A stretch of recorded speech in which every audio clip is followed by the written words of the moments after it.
முல்லைத்தீவு நாயாறு நீராவியடி பிள்ளையார் ஆலய வளாகத்தை பலவந்தமாக கையகப்படுத்தி வைத்திருக்கும் பௌத்த பிக்கு ஒருவர் ஆலய பெயர் பலகையையும் மாற்றியுள்ளதுடன் அங்கு பாரிய புத்தர் சிலையொன்றையும் நிறுவியுள்ளார். ஆலய நிர்வாகத்தினர் மற்றும் கிராம மக்கள் இந்த நடவடிக்கைக்கு எதிர்ப்பை வெளியிட்டு வருவதால் பௌத்த பிக்குவும் அவருக்கு ஆதரவாக தென்னிலங்கையிலிருந்து வந்து செல்லும் சில சிங்களவர்களும் முறுகலில் ஈடுபட்டு வருகின்றனர். இதற்கமைய கடந்த பொங்கல் தினத்தன்று பிள்ளையார் கோவிலில் பொங்கல் வைத்து பூஜை செய்ததுடன் அங்கு கோவிலை அமைப்பதற்கு அடிக்கல்லையும் நாட்டி வைத்தனர். இதன்போது கிராம மக்களுடன் பௌத்த பிக்குவும் அவருக்கு ஆதரவாக தென்னிலங்கையில் இருந்து வந்த பெரும்பான்மையினத்தை சேர்ந்தவர்களும் முறுகலில் ஈடுபட்ட சம்பவத்தை அடுத்து முல்லைத்தீவு போலீசார் நீதிமன்றத்தில் வழக்கொன்றை தாக்கல் செய்தனர்.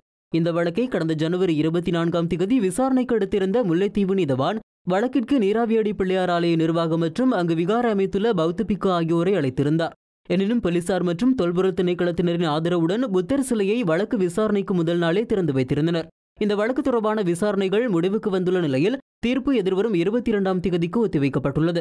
இந்த நிலையில் செம்மலை கிழக்கு நீராவியடி பிள்ளையார் ஆலய வளாகத்தில் அத்துமீறி குடியிருக்கின்ற பௌத்த துறவியான கொலம்ப மேதாலங்க தேரரால் செய்யப்பட்ட முறைப்பாட்டுக்கு அமைய வடக்கு மாகாண சபையின் முன்னாள் உறுப்பினர் துரைராசா ரவிகரனை விசாரணைக்கு வருமாறு முல்லைத்தீவு போலீசார் அழைப்பு விடுத்துள்ளனர். எதிர்வரும் 7 காலை 9 மணிக்கு முல்லைத்தீவு போலீஸ் நிலையத்துக்கு வருகை தருமாறு தனக்கு அழைப்பு விடுக்கப்பட்டுள்ளதாக முன்னாள் மாகாண சபை உறுப்பினர் துரைராசா ரவிகரன் தெரிவித்தார்.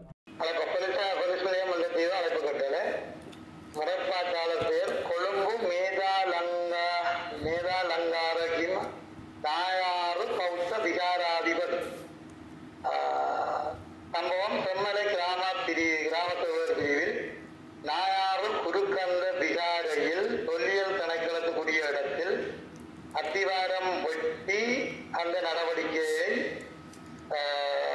அத்துமுறை செய்தமை தொடர்பானது அழைக்கப்படுவதற்கு பேரில் இந்த பேரை போட்டிருக்கு.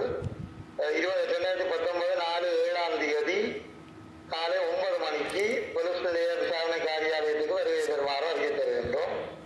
வருகை தராதிருப்பின் இலங்கை தண்டனை சட்ட கோவை 172 பிரிவின் கீழ் தங்களுக்கு எதிராக வழக்கு தொடர நேரிடும் என்பதனை அறிய தருகின்றேன். Ettiyarachchi chief inspector police station Mullaitivu கிடக்கு. அதுக்கு மேலே கிடக்குது. இது 1979 ஆண்டு 15ஆம் இலக்க குற்றவியல் நடவடிக்கை முறை சட்டத்தின் 109(6) பிரிவின் படி முறைப்பாட்டினை விசாரணை செய்வதற்காக பொலிஸ் நிலையத்திற்கு அழைப்பதற்கான பத்திரம் கண்டு போட்டு. அத்துடன் வடக்கில் மேற்கொள்ளப்படும் சிங்களமயமாக்கலுக்கு எதிராக முல்லைத்தீவு போலீசில் முறைப்பாடு செய்ய உள்ளதாகவும் முன்னாள் மாகாண சபை உறுப்பினர் துரைராசா ரவிகரன் தெரிவித்தார்.